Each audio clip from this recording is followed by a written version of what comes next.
આકાશવાણી સમાચાર મિત્તલ પટેલ વાંચે છે. સૌપ્રથમ મુખ્ય સમાચાર. પ્રધાનમંત્રી નરેન્દ્ર મોદીએ દેશભરમાં એક સાથે ચૂંટણી યોજવા પર ભાર મૂકીને યુવાનોને આ મુદ્દે વિશદ ચર્ચા કરવા અનુરોધ કર્યો. ઉત્તરાખંડમાં આજથી સમાન નાગરિક ધારાનો અમલ. આ કાયદાનો અમલ કરનાર દેશનું પ્રથમ રાજ્ય. માહિતી અને પ્રસારણ મંત્રી અશ્વિની વૈષ્ણવ અને સંસ્કૃતિ મંત્રી ગજેન્દ્રસિંહ શેખાવતે વેજ બાજાર વાહ ઉસ્તાદ ચેલેન્જની જાહેરાત કરી.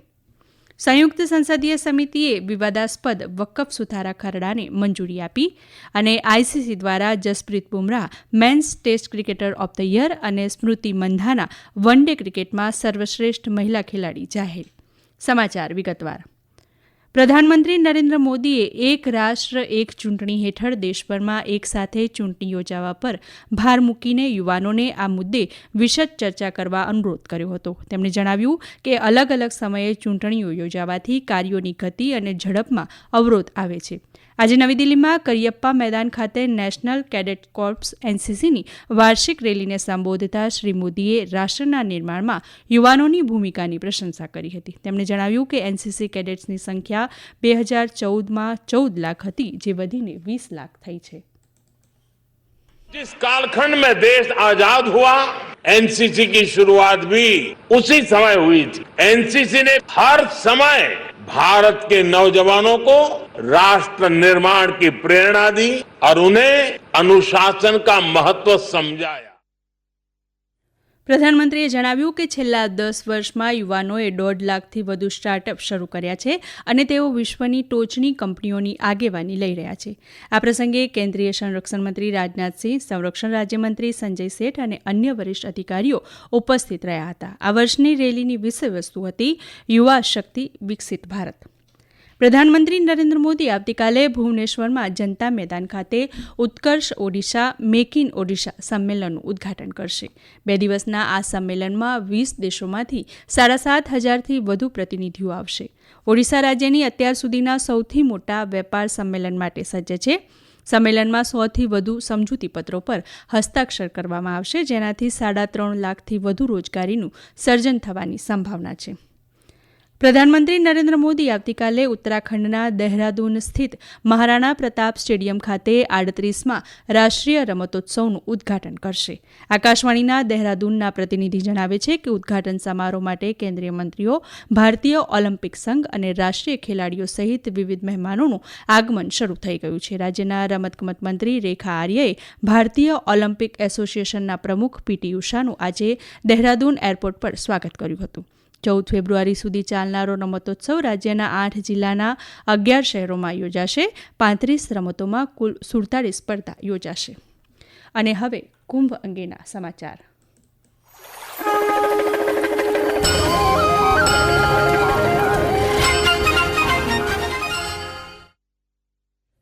કેન્દ્રીય ગૃહમંત્રી અમિત શાહે આજે પ્રયાગરાજમાં મહાકુંભ ખાતે ગંગા, યમુના અને સરસ્વતીના ત્રિવેણી સંગમમાં જળમાં પવિત્ર ડૂબકી લગાવી હતી. ઉત્તર પ્રદેશના મુખ્યમંત્રી યોગી આદિત્યનાથ, યોગ ગુરુ સ્વામી રામદેવ, વિવિધ મઠો, મંદિરો અને અખાડાના સંતોએ પણ શ્રી શાહની સાથે પવિત્ર ડૂબકી લગાવી હતી. ગૃહમંત્રીએ આ પ્રસંગે વિશેષ પૂજા અર્ચના પણ કરી હતી અને સંગમ આરતીમાં ભાગ લીધો હતો. શ્રી શાહે આચાર્ય મહામંડલેશ્વર, અવધેશાનંદ, મહંત હરિગીરી અને મહંત પ્રેમગીરી સાથે મહાકુંભની વ્યવસ્થા અંગે વિશેષ ચર્ચા કરી હતી. કેન્દ્રીય લઘુમતી બાબતોના મંત્રી કિરેન રિજિજુએ પણ પવિત્ર સંગમમાં ડૂબકી લગાવી હતી.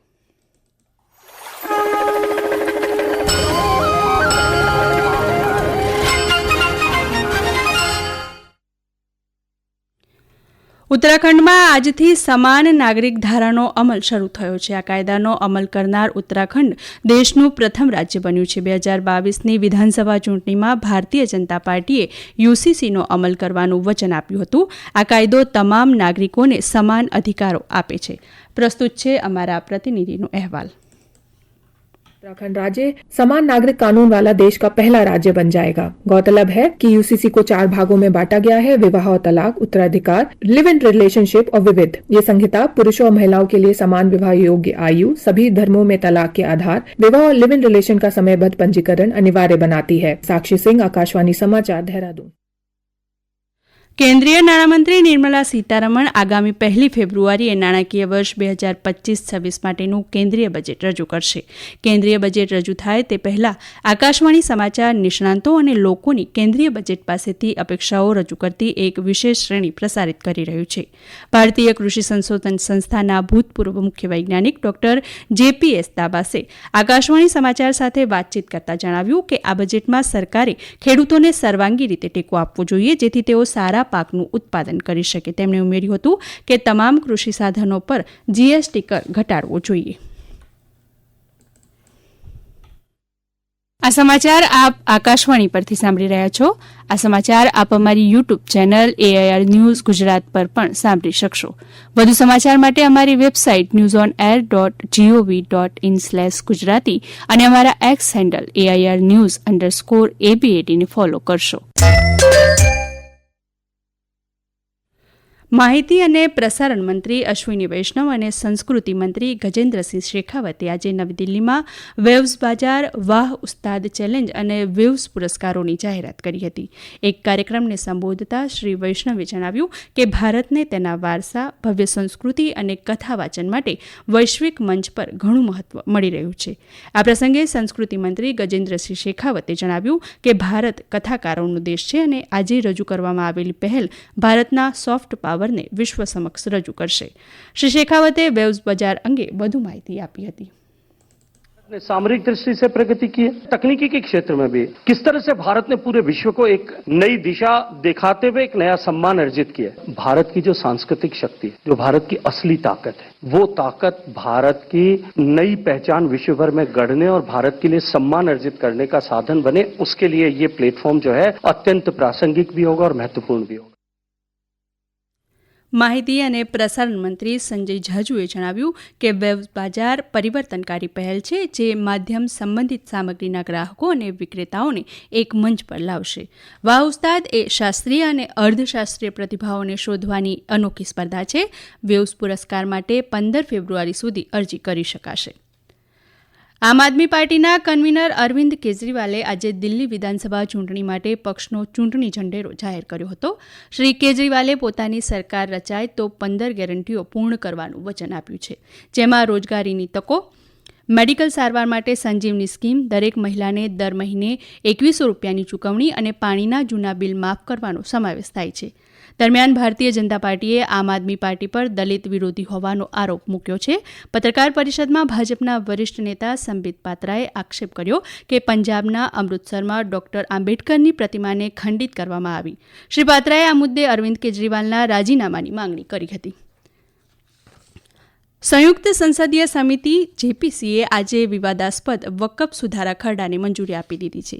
સમિતિએ ભાજપની આગેવાની હેઠળના NDA દ્વારા સૂચવવામાં આવેલા 14 સુધારાઓ પણ મંજૂર કર્યા હતા. દેશમાં કાર્યરત વકફ બોર્ડના વહીવટમાં સુધારા લાવવાના હેતુથી તૈયાર કરવામાં આવેલ આ ખરડાને 10 વિરુદ્ધ 16 મતોથી પસાર કરવામાં આવ્યો હતો. પત્રકારો સાથેની મુલાકાતમાં JPCના અધ્યક્ષ જગદંબિકા પાલે કહ્યું કે સંસદીય સમિતિની આ અંતિમ બેઠક હતી અને બહુમતીથી 14 સુધારાઓ પસાર કરવામાં આવ્યા છે.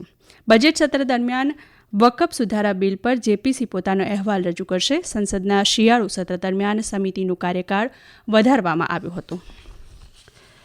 ભારતના ઝડપી બોલર જસપ્રીત બુમરાહને 2024માં તેમના ઉત્કૃષ્ટ દેખાવ બદલ ICC men's test cricketer of the year પુરસ્કારના વિજેતા જાહેર કરવામાં આવ્યા છે. બુમરાહે 2024માં 13 મેચમાં 14.92 રનની સરેરાશ સાથે 13 મેચોમાં 357 ઓવરમાં 71 વિકેટ લીધી હતી. ICC દ્વારા સ્મૃતિ મંધાનાની ફરી એકવાર 2024 માટે મહિલા એક દિવસીય ક્રિકેટમાં સર્વશ્રેષ્ઠ ખેલાડી તરીકે પસંદગી થઈ છે.